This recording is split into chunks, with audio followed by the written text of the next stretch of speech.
Luxium, me and the boys went to Japan! The first thing that I want to say is the culture shock. Japan is a different place than the UK, and getting used to that was difficult. And I think it's not that getting used to Japan was difficult, it's that reminding myself that I'm not in Japan anymore after having come home. That's the difficult part.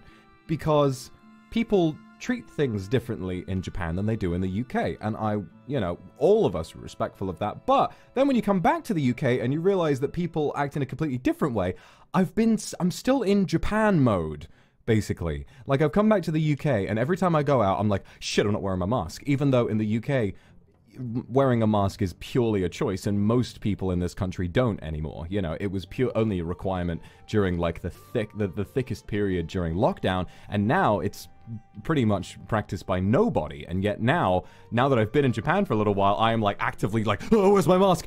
Wait a minute, I'm good. You know, it feels missing whenever I go outside. And another thing is that in the UK, we don't tend to bow very often. You know, you might do, if someone bows to you, like, to show respect, but, like, it's not really normal. The most you'll do is sort of, you know, if you're walking past someone in the street, you might nod or something like that. But bowing, we don't do that in the UK. And so I've had to, like, physically restrain myself. I've had to physically restrain myself every time that I walk past a person, every time that I communicate with someone in a shop, every time that I see concierge when I walk back into my apartment. I have to stop myself from going, like, 75 times, because I just got so used to that, right? And of course, the biggest thing that I got used to, that I am so sad about, the legends about Japanese toilets were real. They were true. I've used a bidet, and I love it! And I love it so much! The first one I experienced was on the plane. And I went to guys, I was like, Mr. My boy, I'm going to take a shit. And I stood up and I walked down the aisle and I sat down and suddenly I saw the controls and I was like, oh, so the legends are true. And I sat down, I pressed the button, and it was beautiful. Maximum water pressure, full heat setting.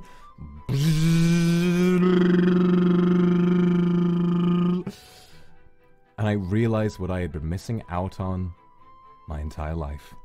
My asshole had never felt so clean. And I have taken efforts to make sure that it is clean. But it had never been quite that clean before. I was so happy. After I got home... See, the thing about... Also the heated seats, right? The thing is, I have a fucking... I have a condition by a bad habit. And this bad habit is zoning out on the toilet for an extremely long time. Sometimes I'll be fighting for my life, and sometimes I'm not. Sometimes I'll just, you know, take a piss. But I might sit down because I want to just relax for a moment. Maybe I'll take a shit, maybe I won't.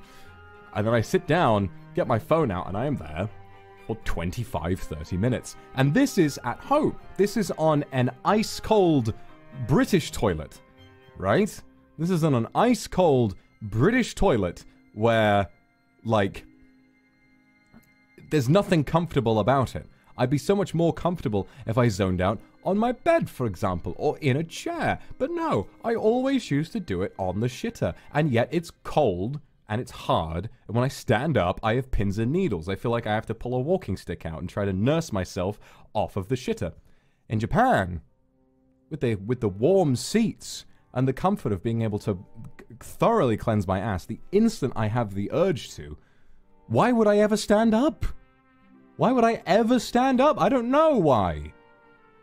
It reinforced my bad habits, and so I think for that reason it is good that I am home. Because otherwise I would simply have stayed in that A&A bathroom for the rest of my life.